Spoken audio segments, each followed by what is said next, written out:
it is Paris of Prestigious Prep by Paris. Thank you so much for being here. I appreciate you all. If you are new, welcome. Hey guys. Welcome.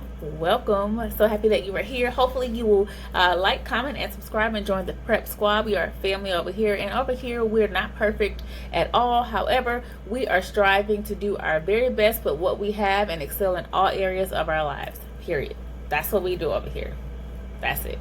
Every day is a new day, a new opportunity for us to get it right or do it better than we did it yesterday, period. Anyway, today's video is going to be all about resumes. So for all of my Prep Squad people, just in general, even if you're not on the Prep Squad, I'm gonna drop a few gems from you. So normally what happens when you go to some sort of clinical program, or really school just in general, you learn a lot of things in school. If perhaps you have a practicum that you've actually completed and you don't have really any what we would call real world experience, but you do have experience. And when I say real world, I mean paid job type of education, if you will, on the job experience.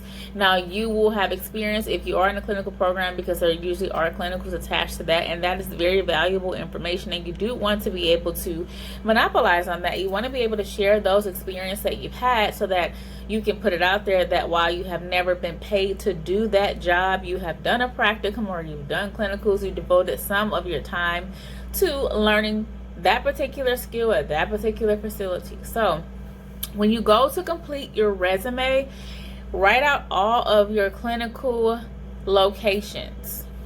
So if you worked in, a local hospital, if you worked at a county hospital, if you worked in the community doing, some things, clinical on-site kind of information, you can include those in your resumes as well. Now, this is a trick that I learned when I was in nursing school.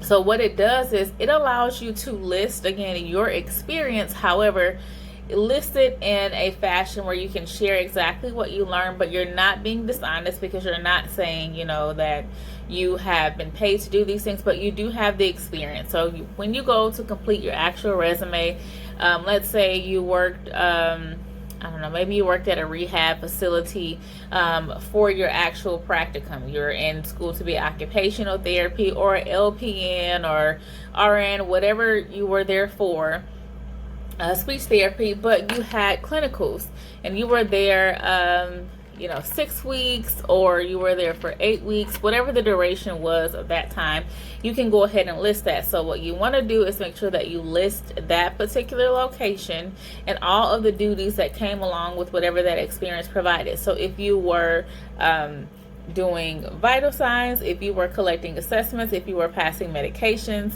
if you were shadowing, whatever that experience encompassed, that is the information that you want to include. You definitely want to highlight what your takeaways were, as well as your responsibilities when you go into putting this information on the resume. Do not be dishonest. Be forthcoming. However, this is a way for you to list the things that you've done. A lot of times when you graduate from a program, or school in general, I know how it can be discouraging, because most places are either looking for the education associated with the role that they're looking for, or in some cases they're looking for the experience. Now I'm seeing more jobs look for a great balance or combination of them both. And so what you can say is, maybe you worked at the hospital as, for example, like a patient care tech or something of that sort. So you weren't the nurse, however, you did a lot of the gathering of the vital signs, and maybe you didn't pass the medication, but you did other important things like make sure they had their meals, make sure they had their blood sugar checked, or if you are a respiratory therapist, maybe you checked oxygen levels. Whatever came with that particular role at that time, you definitely want to include. It's very, very important to make sure that when you go to complete a resume, it is interesting, in a way that captures the actual audience. If you're not familiar with creating cover letters will change your life forever. What cover letters offer is an opportunity for you to give your elevator pitch, essentially, in one paragraph. One paragraph, maybe two. But you really get to say who you are, your highlights, maybe some of your accolades, and what you really bring to the table if they were to hire you to join their team.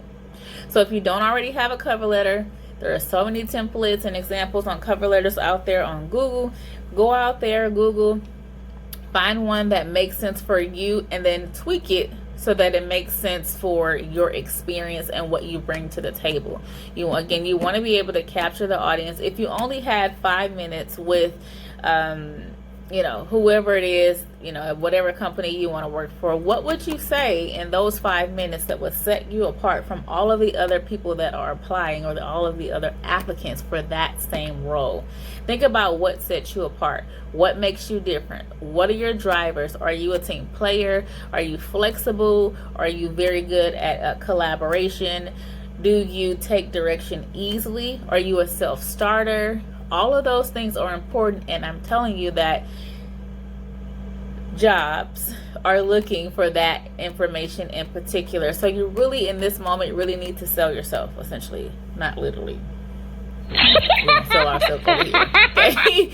However, but figuratively speaking, you want to be able to shine a light and essentially toot your own horn. This is your time to really say, I'm here, and there's nobody better than me for this role, and here is why.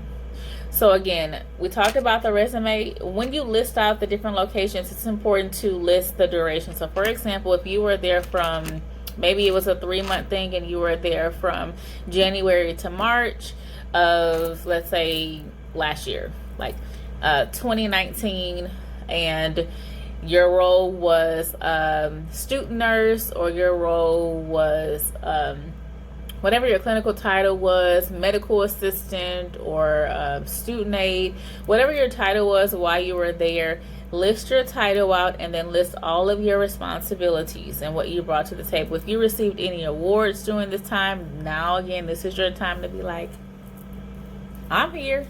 Yes. What? Because I thought somebody with no experience said so. This is your time to do that. And it's okay, right? This is your time to say, this is what I've done. Here it is listed out in a very clear and concise way. Do not overthink this. Do not lie. Again, do not lie on your resume or your cover letter. If you have not had any exposure in that field, you have not had any experience, don't put that down on this paper, y'all. Be very forthcoming. If you get in the room with somebody in leadership that is an interviewer, and they're a master interviewer, or they just know how to read people in general, they're going to know you're lying. Plus, why would you want to get on here and put all of these different skill sets down and then get on the floor and not be able to perform? You really do yourself, the company, and the people that you're coming in contact with a great disservice. So don't do that. But I really want you guys to, be as prepared as you can be. When you think about it right now, I know that with the way the climate is in the workforce, a lot of people are out of work, so a lot of people are looking for jobs, and it can be hard. It can be really hard to get that role that you want. Remember, you have to start somewhere.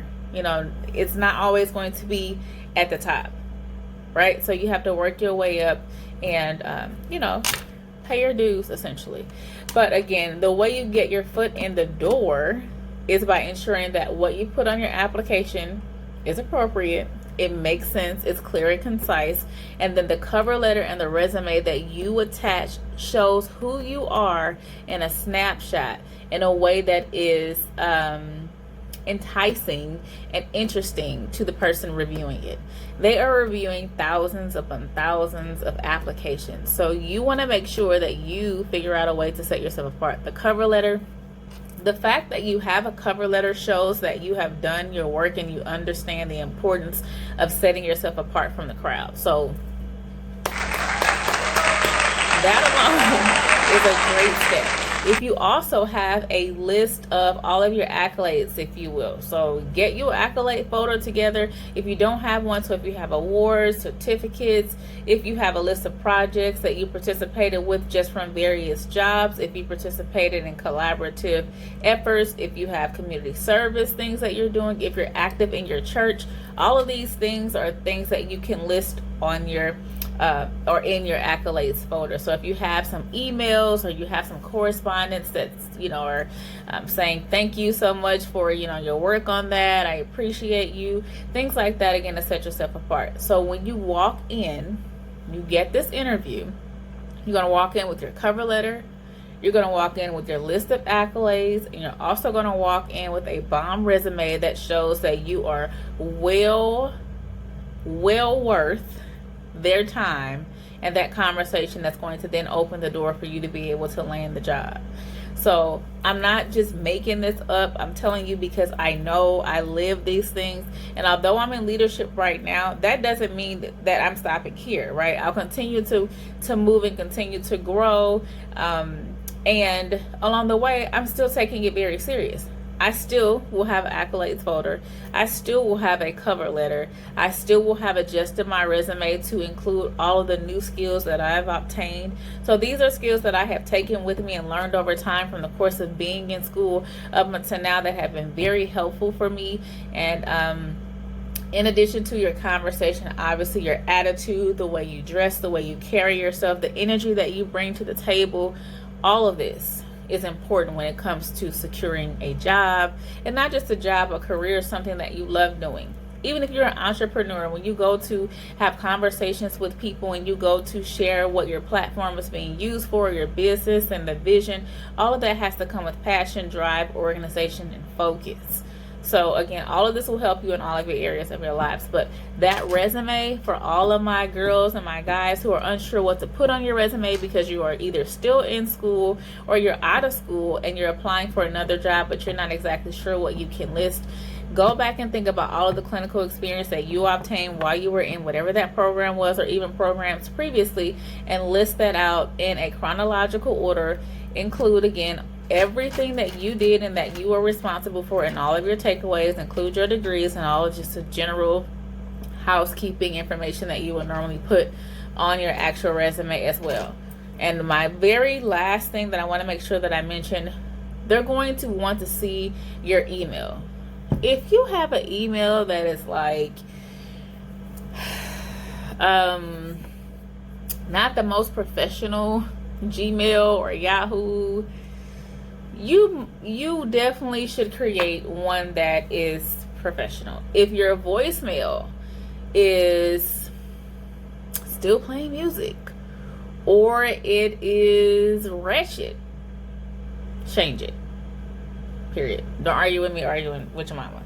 Because if it's me calling you for a interview and I hear your voicemail and there are kids screaming in the background, or you are smacking chewing gum or doing anything that is not considered professional, that might be an issue. We might still have the conversation, but that is going to be one of those impressions that you have left as a first impression that's not going to be the best.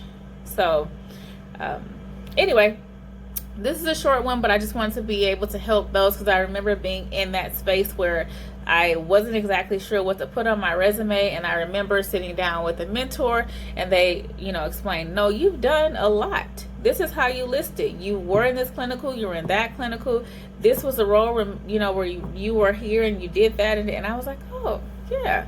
So I hope this was helpful if you're trying to figure out, again, what to put on the resume, how you should organize it. Guys, clear and concise is best. Again, when people are going to review these applications, they are not looking to comb through a bunch of fluff. They want to get down to the pure facts. Who are you? Why should I hire you? What can you bring to the team? Will you be an asset? So if what you're bringing to the table when it comes to your resume, your cover letter, and that accolades folder that you will now have. Yes, sir. Yes, sir. Yes, that folder. If it doesn't say it in all of that, then it's really just a lost cause and kind of wasting your time. So put your best foot forward. I hope this was helpful for you. This applies to any job that you are applying for. If you are in school, or even if you have experience in other roles, list it out concise. That's normally what a resume is anyway. It's just supposed to be just a whole wrap up comprehensive of your work history.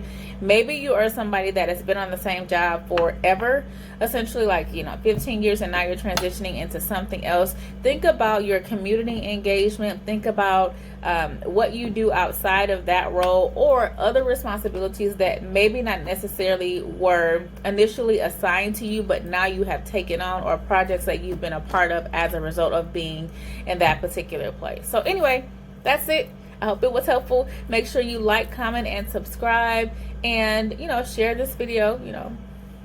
I appreciate it. Come on back for the next one. Turn on your post notifications, and as always, bye.